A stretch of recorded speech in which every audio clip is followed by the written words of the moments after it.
UP के शामली में युवक ने निजी फाइनेंस कंपनी से 45,000 रुपए लोन लिया। इस लोन की किस्त हर महीने 2,650 रुपए आती है। 4 महीने तक युवक समय पर फाइनेंस कंपनी को किस्त पहुंचा पाया, लेकिन इस महीने दिक्कत होने से किस्त देने में थोड़ी देर हो गई। इस पर फाइनेंस कंपनी के मैनेजर ने युवक को अपने दफ्तर पर बुलाया, उसे गालियां दी, मारपीट की।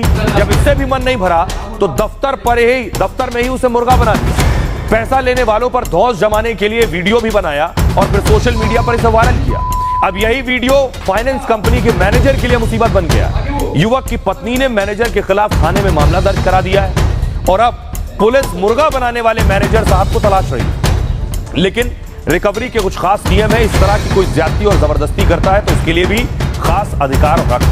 बैंक और फाइनेंस कंपनियां लोन देने का काम करती हैं। आरबीआई यानी भारतीय रिजर्व बैंक इसके लिए नियम तय करता है। लोन के बदले में ब्याज से ईएमआई में भुगतान करना होता है। शामली के मामले में युवक की ईएमआई लेट हो गई। नियम है कि 2 ईएमआई अगर नहीं दे पाते तो बैंक पहले रिमाइंडर भेजता है। ये एक ही नहीं दे पाया था और इसे मुर्गा बना दिया। 3 किस्तों का भुगतान नहीं होता है तब कानूनी नोटिस भेजा जाता है।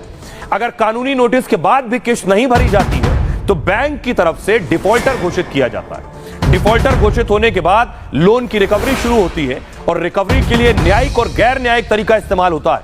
गैर न्यायिक तरीके में बैंक रिकवरी एजेंट का सहारा लेती है। इन रिकवरी एजेंट्स पर अक्सर डराने धमकाने के आरोप लगते हैं। कई बार छोटी कंपनियां ऐप के लिए लोगों का डेटा ले लेती हैं और ऐसी स्थिति में किस्त न भरने पर दोस्तों रिश्तेदारों को कॉल करते हैं। हालांकि रिकवरी का यह तरीका पूरी तरह से गैर कानूनी। आरबीआई ने लोन की रिकवरी के लिए नियम तय किए। सुबह 7 बजे से शाम 7 बजे तक ही रिकवरी कॉल की जा सकती है। रिकवरी एजेंट डराता है, धमकाता है तो केस दर्ज करा सकते हैं। कानून के तहत पुलिस आरोपी एजेंट पर एक्शन ले सकती है और इसके साथ ही आरबीआई से भी लिखित शिकायत की जा सकती है, जिस पर आरबीआई बैंक या फाइनेंस कंपनी पर कार्रवाई कर सकती है। सुनिए क्या कुछ कह रहे हैं वकील संदीप दुबे। इस तरह के रिकवरी एजेंट अगर परेशान करते हैं तो आप क्या कर सकते हैं? बैंक इस तरह का व्यवहार नहीं कर सकता। अगर इस तरह का बैंक व्यवहार करता है तो तुरंत जो भी कर्मचारी ने व्यवहार किया उसके खिलाफ आप जाकर FIR लॉन्च कराइए, थाने में शिकायत दीजिए। दूसरा, मानहानि का केस करिए। तीसरा, जो सबसे बड़ी बात है वो है राष्ट्रीय मानवाधिकार आयोग का भी दरवाजा व्यक्ति खटखटा सकता है। उपभोक्ता संरक्षण अधिनियम के अंतर्गत जो धाराएं हैं उसके अंतर्गत भी शिकायत दर्ज हो सकती है। उच्च न्यायालय या सर्वोच्च न्यायालय में याचिका भी दायर हो सकती है, क्योंकि ये घृणित काम है। समाज में ऐसे कार्य के लिए जगह नहीं है। और आइए खबरों में आगे बढ़ते हैं। बात नीतीश कुमार की। नीतीश कुमार एक और बवाल में फंस गए। कैसे नीतीश बुरे फंस गए?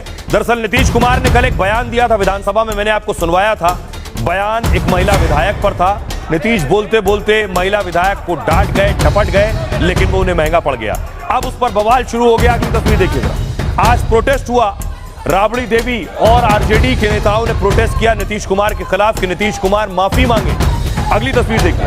और विधानसभा के अंदर भी इस पर हंगामा हुआ। विधानसभा के अंदर की तस्वीर देख रहे हैं। विधायक खड़े हो गए और नीतीश से माफी की मांग करने लगे। जरा पूरा बवाल क्या हुआ, क्यों हुआ, ये रिपोर्ट देखिए। चुप रहिए। इन लोगों के साथ जो है ये लोग कोई महिला को आगे बढ़ाया था। अरे हम 5 के बाद में महिला को बढ़ाया है, बोल रही हो।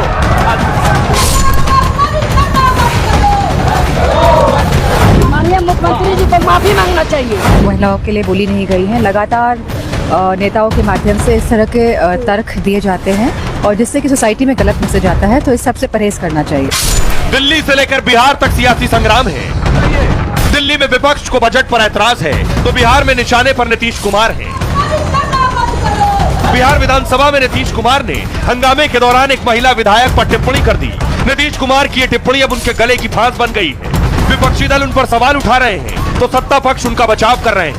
दूसरे राज्य से चुने गए सांसद भी नीतीश कुमार को कटघरे में खड़ा कर रहे हैं। महिलाओं के लिए बोली नहीं गई है। लगातार नेताओं के माध्यम से इस तरह के तर्क दिए जाते हैं और जिससे कि सोसाइटी में गलत मैसेज आता है, तो इस सबसे परहेज करना चाहिए। अब देखिए जरा नीतीश कुमार ने क्या कहा था जिसके बाद ये हंगामा हुआ। बिहार में 2 दिन से बवाल मचा है। नीतीश कुमार पर विपक्ष हमलावर। विपक्ष उनके एक बयान को मुद्दा बना रहा है, इसलिए विधानसभा के अंदर बाहर हंगामा मचा। विधानसभा में उनका दिया बयान दिल्ली तक पहुंच गया। दिल्ली में विपक्षी दलों के सांसद भी उन पर टिप्पणी कर रहे हैं। दरअसल विधानसभा में नीतीश कुमार अपनी बात रख रहे थे। जिसमें वो आरक्षण पर सरकार के कदम की जानकारी दे रहे थे। इसी दौरान विपक्ष के विधायक बार बार टोका टाकी कर रहे थे, जिसके बाद नीतीश कुमार ने अपना आपा खो दिया। उन्होंने कहा, अरे महिला हो, कुछ नहीं जानती हो। अब तक किसी ने महिला को आगे बढ़ाया था? 2005 के बाद हम महिला को आगे बढ़ाए। फालतू बात बोल रही हो, चुपचाप सुनो। सुनना पड़ेगा, हम तो सुनाएंगे, नहीं सुनेंगे तो आपकी गलती है। उनके इस बयान को विपक्ष ने पकड़ लिया। विपक्ष नीतीश कुमार को महिला विरोधी बता रहा है, तो कोई नीतीश कुमार की उम्र पर सवाल उठा रहा है। इतना ही नहीं, ललन सिंह के बयान पर भी विपक्ष हमलावर है, जिसमें ललन सिंह ने राबड़ी देवी पर सवाल उठाए थे। राबड़ी देवी ने बजट को बिहार के साथ धोखा बताया था। तब ललन सिंह ने कहा था कि उनके हस्ताक्षर करना भी नहीं आता, यानी राबड़ी देवी को हस्ताक्षर करना भी नहीं आता। विपक्ष का कहना यह कि उनका यह बयान भी महिला विरोधी है। ललन सिंह केंद्रीय मंत्री हैं और नीतीश कुमार की पार्टी के हैं। आइए अब सुनिए, सियासतदान हंगामा कर रहे हैं, नीतीश कुमार से कह रहे हैं कि वो माफी मांगे। पूछना चाहते हैं ललन जी से कि अपने माँ के, अपना औरत के कितना तक पढ़ाए लिखाए हैं कि दूसरा महिला पर आरोप लगाते हैं और सर्टिफिकेट लेकर दे सर्टिफिकेट। उनका महिला कितना पढ़ी है, उनका माँ कितना पढ़ी है, हम मान सम्मान करते हैं महिला।